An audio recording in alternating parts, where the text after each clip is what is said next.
Well, the World Health Organization is calling for a moratorium on COVID-19 vaccine boosters until at least the end of September.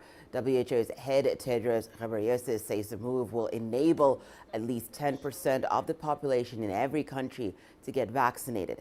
Tedros has also raised concern on poorer nations not being able to vaccinate their people, despite accounting for more than half of the world's population. I understand the concern of all governments to protect their people from the Delta variant.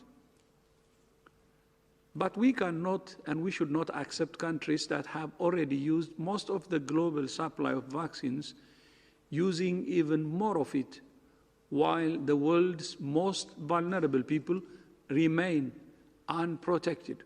Even while hundreds of millions of people are still waiting for their first dose, some rich countries are moving towards booster doses. So far, more than 4 billion vaccine doses have been administered globally. More than 80% have gone to high and upper middle income countries, even though they account for less than half of the world's population.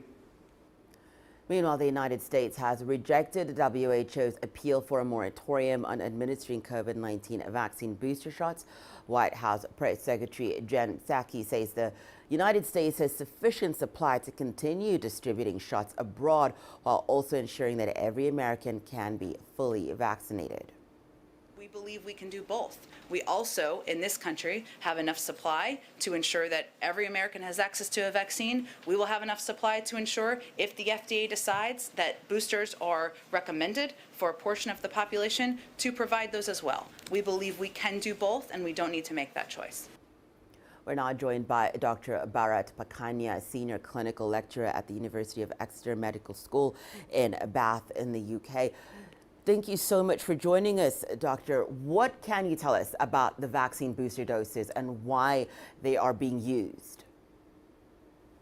Looks like the United States, Europe have got the supplies of the vaccines and they justify its use because they've been able to buy such large numbers of vaccines. And there isn't a clear-cut evidence that boosters are needed, but nevertheless, the booster program is being implemented. I'm not saying it's wrong. All I'm saying is that are they really needed compared to immunizing the rest of the world where they are desperately needed?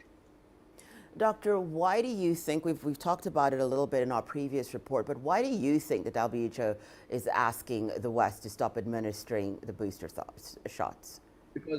Because we are not well until everyone else is well too. This is a global pandemic, and for Europe and the United States to race ahead with continuing to look after its population at no regard for Africa, Asia, South America is a failing.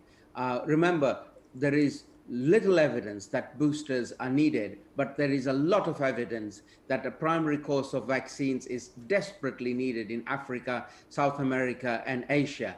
And it would be much better to say, with regard to the extra vaccines that we have bought, we are going to donate them to the other countries. And on top of that, wake up and allow other parts of the world to also manufacture the vaccines, which Europe and Australia have also been opposing.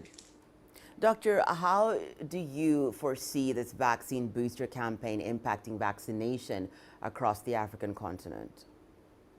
Well, the unfortunate realization is that whilst Europe and United States are protecting and then extra protecting their population, the countries of Africa have been left to fend for themselves, which is a tragedy because it also exemplifies that the World Health Organization could be a lot stronger, a lot more robust, and better supported by the richer nations. It is very clear to see that the WHO is not fully supported by the very rich, high technology nations, because otherwise they would be doing the immunization in other parts of the world instead of boosting when it is not necessarily needed.